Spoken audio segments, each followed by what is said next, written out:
stepping beyond the walls where darkness thought it could last forever.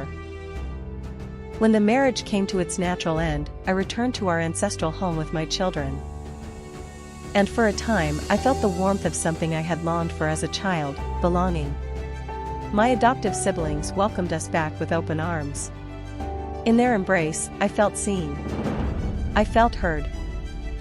But peace, it seems, is never permanent in a house where shadows still linger. Because no sooner had we begun to settle than the storm returned, familiar, bitter, and more relentless than ever before. And that, too, is a story I must tell.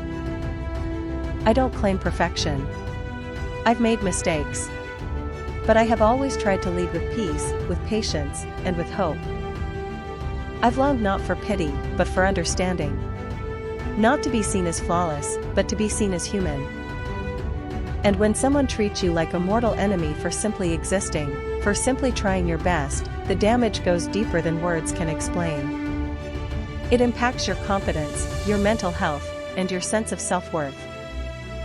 Every moment I stayed was a moment I lost my peace, my joy, and freedom. When I finally decided to leave for good, it wasn't out of impulse. It was exhaustion. A deep, soul-wearing exhaustion. What broke me wasn't just the emotional abuse, it was the constant gossip, the baseless accusations, and the way this person consistently worked to make me look like a failure in the eyes of others. It became a living hell. A toxic environment driven by cruelty, manipulation, and control.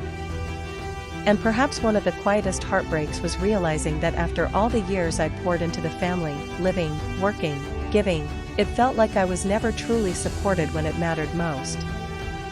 I never asked for much. But deep down, I hoped that the care I gave would be met with even a little understanding when I needed it most. That silent absence left a quiet ache. There are wounds not made by blades, but by words, spoken just loud enough to pierce the soul, yet quiet enough to hide behind a mask. She said she would never forgive me, not even on her deathbed. She cursed me, declaring I would never rise from poverty, never taste the sweetness of goodness, never receive the same inheritance of love and belonging that others accepted without question. And yet, I breathed. The deepest wound wasn't her words. It was the silence. She wore cruelty like perfume, invisible to most, but suffocating to me. My adoptive siblings never saw, never heard. Because she wore a smile in front of them while feeding me venom behind their backs. And so, I became invisible. Unheard. Unprotected. In the quiet of my pain, when no one else noticed, I whispered beneath my breath, "Lord, please, see me. Please don't let me break." Her presence filled the room like poison in the air, and I could feel myself shrinking just to survive it. God, cover me. Wrap me in something stronger than this shame she tries to clothe me in. Heaven answered with mercy. And the reply was this: "No weapon formed against you shall prosper. Not one word. Not one glare.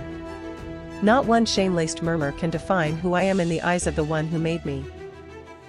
I never wanted war with those I once called family. All I ever longed for was to be seen, not as someone rescued, but someone who belonged. I carry a heart that waited too long for someone to say, "We see you.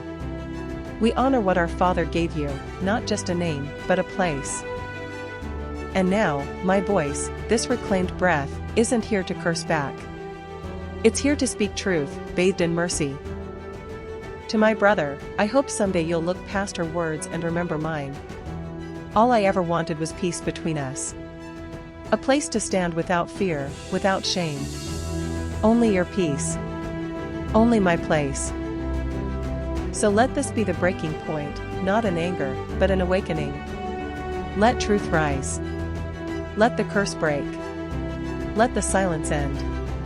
Let grace speak. I am not your enemy.